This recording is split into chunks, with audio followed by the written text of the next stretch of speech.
களும் இன்புற்று வாழ்க. ஒரு பள்ளிக்கூடத்தை திறப்பவன் 100 சிறைச்சாலைகளை மூடுகிறான் என்பது பிரெஞ்சு பழமொழி. இதற்கு என்ன பொருள்? கல்வி ஒருவனை முழு மனிதன் ஆக்குகிறது.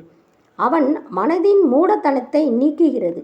உடலை வளர்ப்பது உணவு என்றால் உயிரை வளர்ப்பது கல்வி.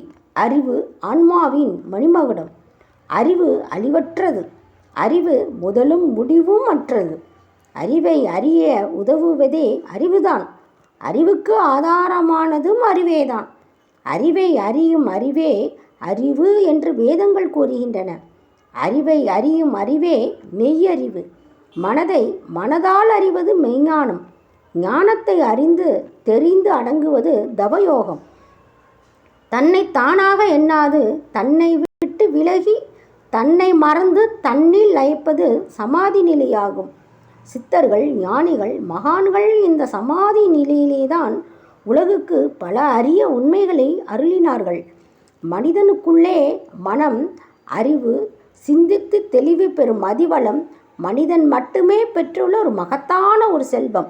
இந்த செல்வத்தால் அவன் அண்டவழி தாண்டி ஆகாச வீதியிலே குடியேற பாதை அமைக்கிறான், பயணம் புறப்படுகிறான்.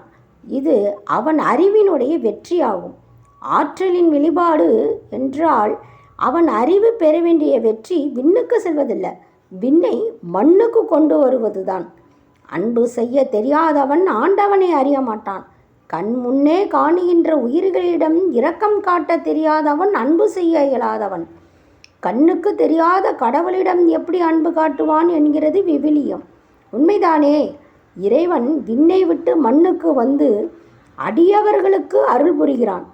கன்று அழைக்க ஓடி வரும் தாய் பசுவை போல, அழும் குழந்தையின் பசி அறிந்து பாலூட்டும் தாயைப் போல இறைவன் தான் படைத்த உயிர்களுக்கு தன்னுடைய கருணை மழையை வலிய வந்து பொழிகிறான். காரணம், தனது மக்கள் கவலைப்படக்கூடாது என்கிற பரம கருணை. அவனன்றி ஒரு அணுவும் அசையாது.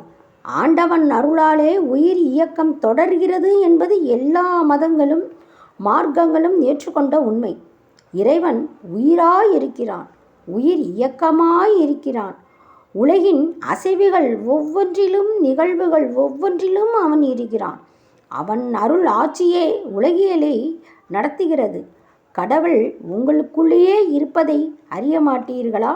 அறிந்தால் மட்டும் போதாது, அன்பு உள்ளம்தான் ஆண்டவன் வாழும் இல்லம். திருச்சிற்றம்பலம்.